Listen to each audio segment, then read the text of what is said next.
Hi friends. तो exponential form का last lecture ले रहा हूँगा मैं, ठीक है।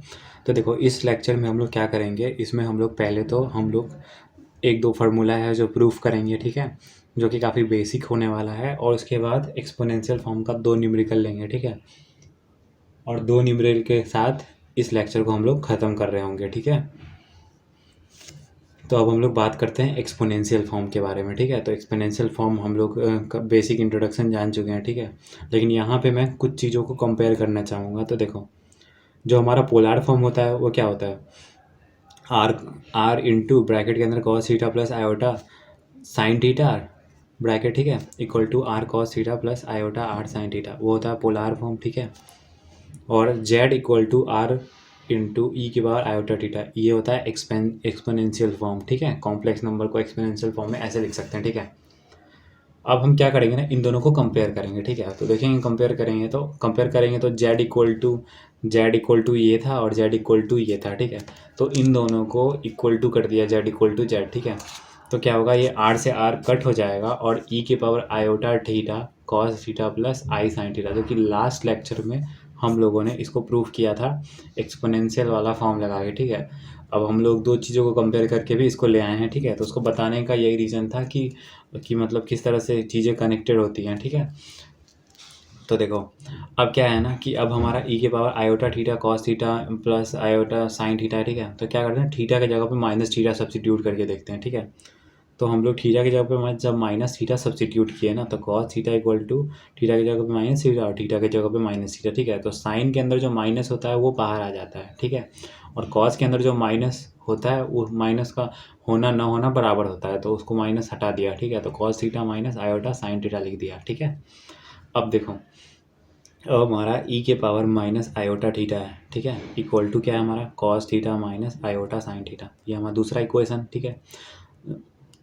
ये हमारा पहला इक्वेशन हो गया और ये हमारा दूसरा इक्वेशन हो गया, ठीक है। जो पहला इक्वेशन है वो पहले भी एक बार प्रूफ किया है और दोबारा इस बार कंपेयरिंग करके प्रूफ किया। अब ये जो दो इक्वेशन है इसको जब हम लोग ऐड करते हैं, एडिंग इक्वेशन 1 2, देखना क्या होगा अभी ऐड करते हैं, ठीक है। तो जब इन दोनों को ऐड किया तो हमारा ये प्लस वाले के बीच में प्लस था, माइनस वाले के बीच में माइनस था, ठीक है। तो देखो, ये वाला टर्म कट हो रहा है, इसको कट करते ही ये क्या हो, cos theta plus cos theta, two cos theta हो गया। तो अब cos theta equal to e की power iota theta plus e की पावर माइनस आयोटा थीटा 2 से डिवाइड हो जाएगा, ठीक है। अब देखते हैं सब्ट्रैक्ट करके, ठीक है। जब सब्ट्रैक्ट करोगे ना, तो सब्ट्रैक्ट करने के बाद जब इन दोनों को सब्ट्रैक्ट करोगे तो क्या होगा, इस सब्ट्रैक्शन के केस में ये दोनों कटेगा और ये दोनों ऐड हो जाएगा, ठीक है। तो ये दोनों, क्योंकि ये माइनस जाके इधर मल्टीप्लाई हुआ तो प्लस, और ऑलरेडी ये प्लस में है तो 2 आयोटा साइन थीटा हो जाएगा। तो sine theta equal to e की पावर आयोटा थीटा माइनस ई की पावर माइनस आयोटा थीटा और अपॉन 2 आयोटा, ठीक है, ये हो जाएगा। अब क्या हो गया हमारा, साइन थीटा और ये जो हमारा कॉस थीटा है ये दोनों आ गया, ठीक है। तो इन दोनों का एक्सपेंशन हम लोगों का निकल चुका है, ठीक है। अब देखते हैं हम लोग क्वेश्चंस, ठीक है। न्यूमेरिकल, दो न्यूमेरिकल बोला था मैं लूँगा, तो ये पहला न्यूमेरिकल हो रहा होगा हमारे सामने और इसको देखते हैं कि हम लोग कैसे सॉल्व करेंगे, ठीक है। तो देखना, कॉम्प्लेक्स नंबर हमको जेड बताना है, ठीक है, इन दोनों के हेल्प से, कि ये दोनों इक्वेशन दिया हुआ है, अब इससे हमको कॉम्प्लेक्स नंबर फाइंड आउट करके दिखाओ। तो ठीक है, देखते हैं हम लोग। तो देखो, अगर पहले तो मैं एक चीज़ नोट करा देता हूँ कि पहले भी हम लोगों ने देखा है ये चीज़, कि अगर हमारा z equal to x plus iota y है तो हमारा आर्ग्यूमेंट z जो होता है वो हो जाता है tan inverse y upon x, ठीक है। ये हमारा z इक्वल टू नोट जो होता है हमारा x plus iota theta, then argument z equal to हो जाता है हमारा tan inverse y upon x, ठीक है, जिसको हम लोग थीटा भी बोलते थे, आर्ग्यूमेंट जिसका नाम दिया था theta equal to tan inverse y upon x। ये होता है इमेजिनरी पार्ट, ये होता है रियल पार्ट, ठीक है। तो देखो, अब इसको सॉल्व करते हैं। तो let z equal to x plus iota y and, अब देखो, इसमें एक साइड में +1 करो और दूसरे साइड में भी क्या करो, दूसरे साइड में भी आप +1 करो, ठीक है। तो उसे कुछ चेंज फ़र्क नहीं पड़ेगा, लेकिन एक चीज़ है कि इधर z+1 जो है वो हमारा हो जाएगा x+1 जो कि हमारा है रियल पार्ट और प्लस इमेजिनरी पार्ट, ठीक है। तो ये क्यों किया हम लोगों ने, तो देखो यहाँ पे z+1 है ना, तो बस z+1 किया तो उधर उसको भी मतलब उधर साइड दूसरे साइड में +1 करेंगे ना, ताकि वो +1 करने का कुछ फ़र्क ना पड़े इस क्वेश्चन के अंदर, ठीक है। तो देखो अब क्या करते हैं हम लोग, अब क्या करते हैं, सिंपल सी बात है, अब z+1 है, आर्ग्यूमेंट नहीं है तो दोनों साइड आर्ग्यूमेंट ले लेते हैं, ठीक है। हाँ, दोनों साइड आर्ग्यूमेंट ले लेते हैं। तो taking argument on both side, ठीक है। जब बोथ साइड हम लोग आर्ग्यूमेंट लेंगे तो taking argument on both side, ठीक है। तो देखो अब क्या करते हैं कि इन दोनों साइड हम लोग आर्ग्यूमेंट ले लेते हैं, ठीक है। तो देखो ARG z+1 इक्वल टू π/6, ये हमारा क्वेश्चन में दिया हुआ है, ठीक है। मैंने पहले इसको लिख दिया है कि ये हमारा क्वेश्चन में दिया हुआ है, और अब हम लोग इस इक्वेशन में आर्ग्यूमेंट दोनों साइड लगाएंगे, ठीक है। ये क्वेश्चन वाला पार्ट है, ये देखो क्वेश्चन में जो दिया हुआ है बस उसको नोट किया है। अब दोनों साइड आर्ग्यूमेंट ले रहा हूँ मैं, ठीक है।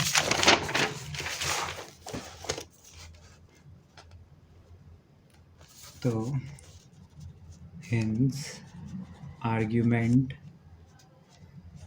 z+1 इक्वल टू हो जाएगा हमारा tan इनवर्स y/x+1, ठीक है। ये हो गया हमारा, और इसको हम लोग इक्वेशन 2 बोल दिया।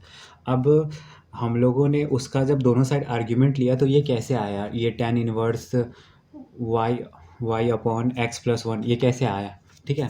तो उसका देखो उसके पीछे क्या लॉजिक था, कैसे आया। मैंने स्टार्टिंग में ही इस क्वेश्चन में मैंने बताया था नोट कि अगर हमारा z इक्वल टू x+i/y है तो हम लोग पहले भी थीटा जिसको आर्ग्यूमेंट बोलते हैं वो क्या होता है, tan inverse imaginary upon real, ठीक है। तो वही चीज़ जब इसका हम दोनों साइड आर्ग्यूमेंट लेंगे तो इस साइड का आर्ग्यूमेंट तो लिख दिया, और इसका आर्ग्यूमेंट क्या होगा, y मतलब imaginary upon x+1 real part, ठीक है। तो देखो y imaginary upon x+1 real part, ठीक है, ये ले लिया।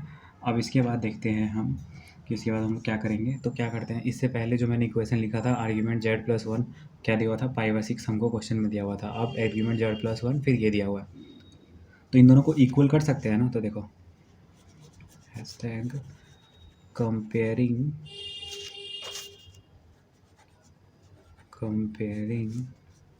1 एंड 2, दोनों इक्वेशन को कंपेयर करते हैं, ठीक है।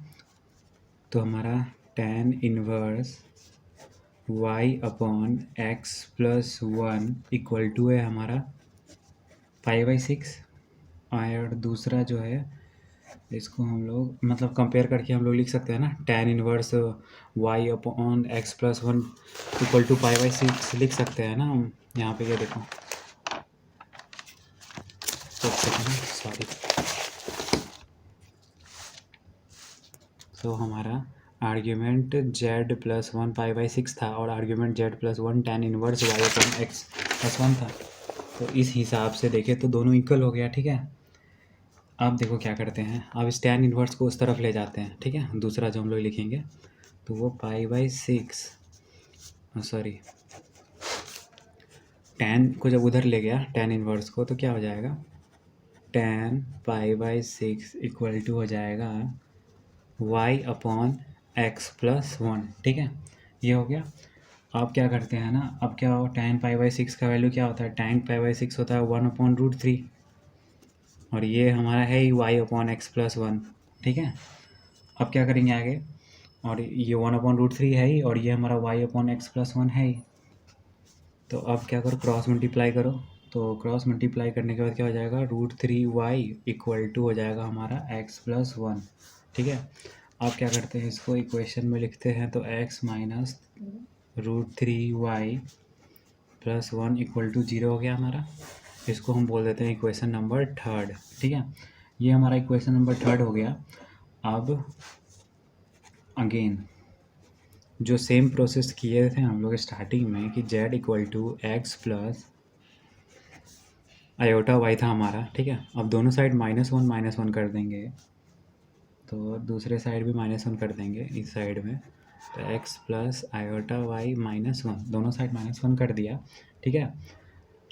अब पहला वाला जो केस था हमारा क्वेश्चन के अंदर, वो देखो, वो था z+1 का, दूसरा क्या है z-1 का। तो सेम यही प्रोसेस रिपीट करेंगे, बस प्लस की जगह पे माइनस लगा देंगे, +1 है ना, तो दोनों तरफ -1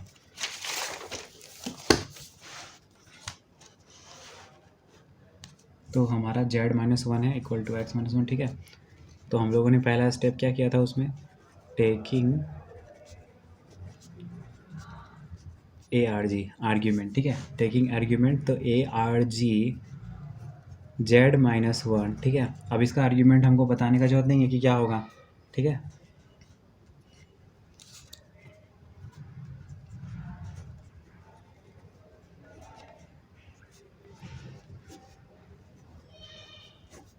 यही होगा, real part upon imaginary part, x-1 मतलब imaginary part upon real part, x-1 हमारा रियल पार्ट हो गया और ऊपर वाला है y जो हमारा इमेजिनरी पार्ट है, ठीक है।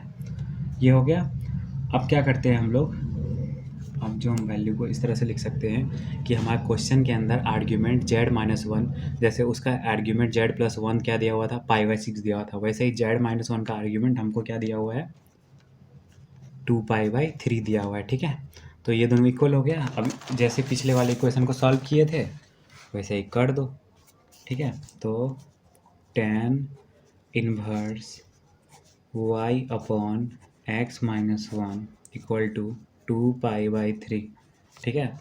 तो hence y upon x-1 equal to tan 2π/3, ठीक है। ऐसे लिख सकते हैं, जब tan इन्वर्स उधर दूसरे तरफ भेजेंगे तो tan इन्वर्स का tan बन जाएगा, ठीक है।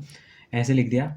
अब क्या करते हैं ना, tan 2π/3 जो होता है हमारा वो होता है -√3, ठीक है, y अपॉन x-1, ठीक है, और उसका वैल्यू होता है -√3। जब क्रॉस मल्टीप्लाई करेंगे तो हमारा कुछ ऐसा बनेगा, y इक्वल टू -√3 इससे मल्टीप्लाई हो जाएगा तो -√3 x-1, ठीक है, इससे मल्टीप्लाई हो गया। अब हेंस इक्वेशन लिखते हैं हम लोग, √3x plus Y -√3 equal to 0, ठीक है। ये हो गया। ये हमारा फोर्थ इक्वेशन बोल देते हैं क्योंकि 3 इक्वेशन तक तो हम लोगों ने नाम दे दिया है। तो फ्रॉम इक्वेशन 3 एंड 4, ठीक है, 2 इक्वेशन हमारा बना 3 एंड 4, ठीक है। तो 3 और 4 इक्वेशन से क्या होगा, ठीक है।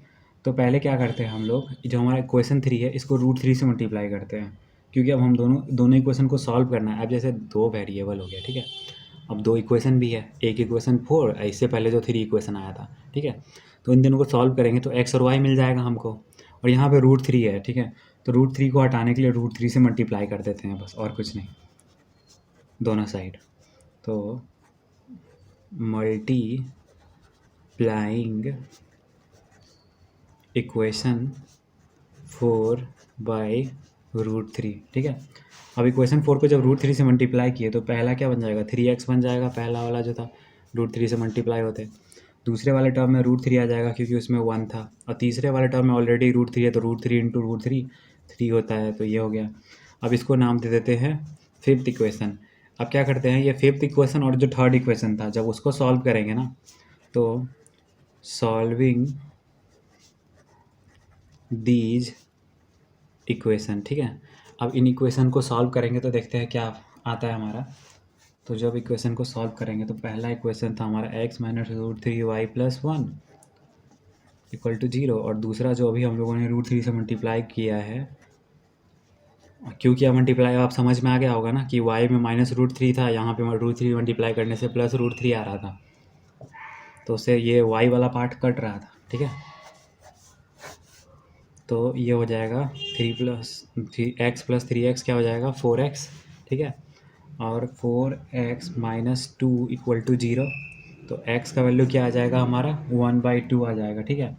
एंड सिमिलरली जब x का वैल्यू पुट करोगे दोनों में से किसी इक्वेशन में तो y आपको आ जाएगा √3/2। तो हम लोग लिख सकते हैं x का वैल्यू पता है, y का वैल्यू पता है। y क्या होता है, इमेजिनरी पार्ट होता है, x क्या होता है, रियल पार्ट होता है।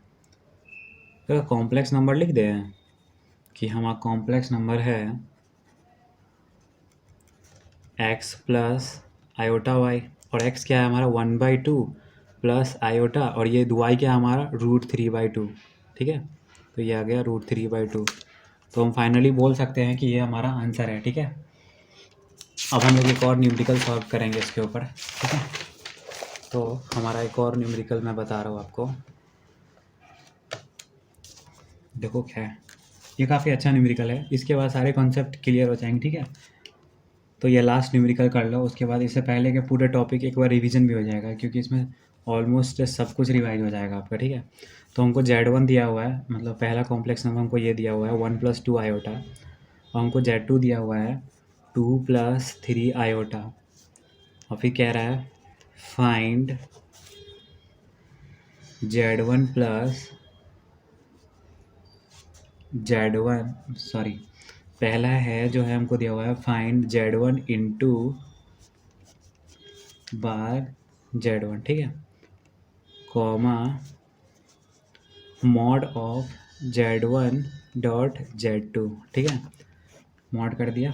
अब कॉमा Z1 अपॉन Z2 का मॉड। ठीक है, ये 3 प्रॉब्लम्स हमको सॉल्व करने हैं। ठीक है, और देखना कैसे इजीली मैं इस प्रॉब्लम्स को सॉल्व कर दूंगा। ठीक है, तो Z1 इक्वल टू +2i ये दिया हुआ। ठीक है, और मैंने बताया था कि जब ऊपर में बार लगता है तो क्या होता है, जब ऊपर में बार लगता है तो आयोटा के आगे वाला जो साइन होता है ना, वो बस चेंज हो जाता है। ठीक है, ये आ जाएगा, यहाँ प्लस था तो यहाँ माइनस, बस इतना फ़र्क आता है। ठीक है, अब इन दोनों को मल्टीप्लाई करना है, तो बस अब आपको पता ही है कि मल्टीप्लिकेशन कितना सिंपल हो जाएगा। एक ये है और एक ये है, इसको मल्टीप्लाई करना है, तो Z1 डॉट Z1 का वेक्टर हम मल्टीप्लाई कर रहे हैं, तो 1 + 2 आयोटा इंटू 1 - 2 आयोटा। ठीक है, ये a + b into a - b दिख रहा है, और a square a + b into a - b दिख रहा है, तो इसका क्या फार्मूला हो जाएगा हमारा a² - b स्क्वायर। तो पहला टर्म क्या हो जाएगा 1 का स्क्वायर माइनस 2 आयोटा का स्क्वायर हो जाएगा। ठीक है, अब 1 का स्क्वायर तो 1 होता है, लेकिन आयोटा का जो स्क्वायर होता है वो -1 होता है, तो -1 माइनस से मल्टीप्लाई होकर प्लस हो जाएगा, और ये क्या हो जाएगा 2 का स्क्वायर 4, तो +4 इक्वल टू क्या आ गया आपको 5 आ गया।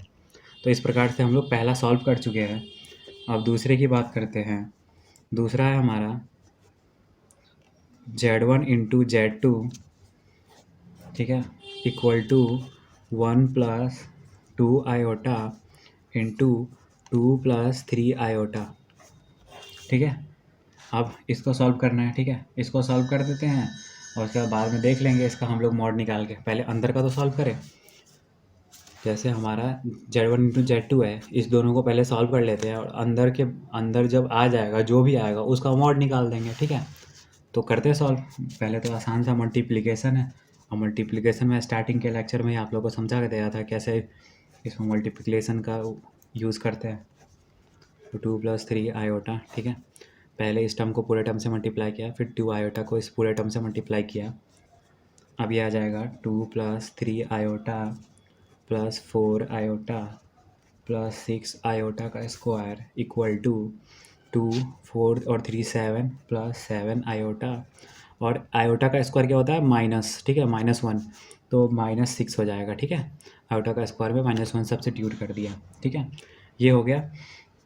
अब हम लोग बोल सकते हैं कि हमारा Z1 इंटू जो Z2 है वो है हमारा -4 + 7 आयोटा, बोल सकते हैं।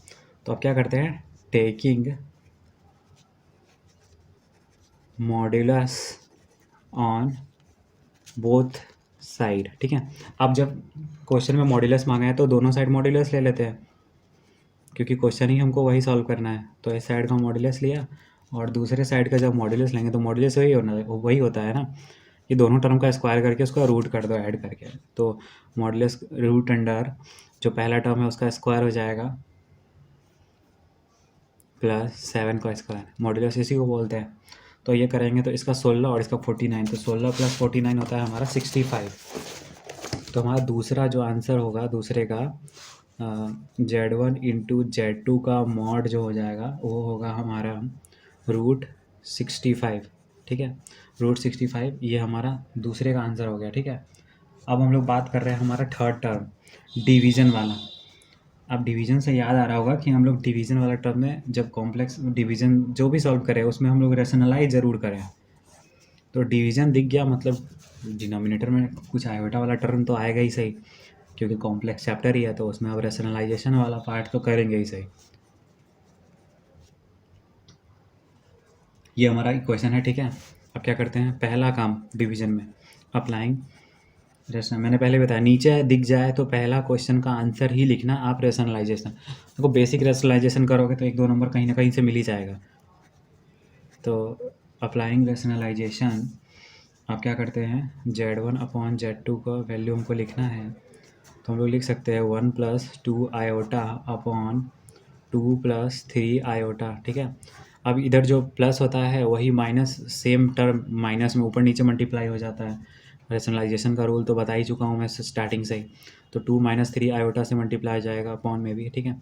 ऊपर नीचे मल्टीप्लाई हुआ तो देखो क्या होगा, 1 + 2 आयोटा इंटू 2 - 3 आयोटा ऊपर का टर्म होगा, और नीचे का टर्म क्या हो जाएगा हमारा, ये क्या है a+b, और ये क्या है इंटू a-b, तो क्या हो जाएगा a² मतलब 2 का स्क्वायर और -3 आयोटा का स्क्वायर, ठीक है। ये वाला चीज़ होगा, ठीक है। अब ये वाला चीज़ होगा तो इसके बाद का जो स्टेप हम लोग क्या करेंगे, ऊपर वाला टर्म मल्टीप्लाई करेंगे। तो 1 × 2 - 3 iota plus 2 iota into 2 - 3 iota, ये हो गया।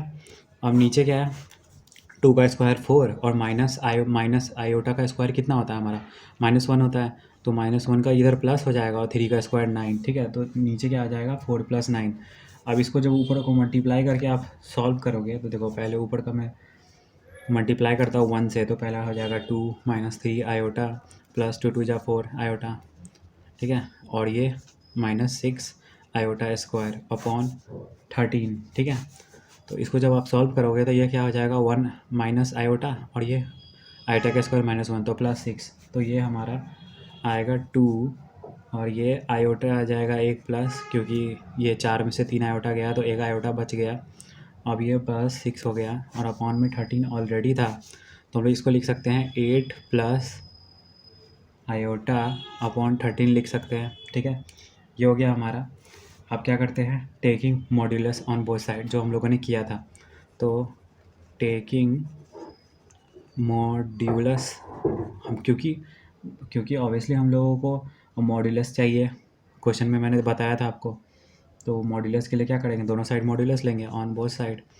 डिवीज़न वाले को मॉड्यूलस चाहिए, तो बस मॉड्यूलस कैसे निकालते हैं वो भी मैंने बता दिया, पहला दूसरा टर्म का स्क्वायर करो और रूट कर दो।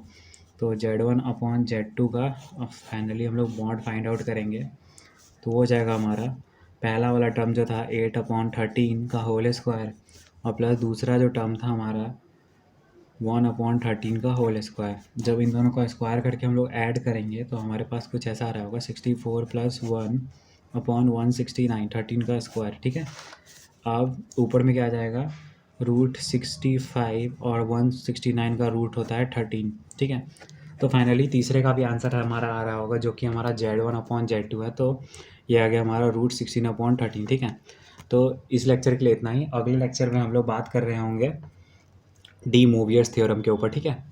तो बस हमारा बेसिक सारा ख़त्म होता है और हम लोग इस चैप्टर के मेन टॉपिक्स के ऊपर बात कर रहे होंगे। हम लोग काफ़ी ईजिली और काफ़ी बेसिक तरीके से मैं सारे टॉपिक को समझा रहा होऊंगा, ठीक है।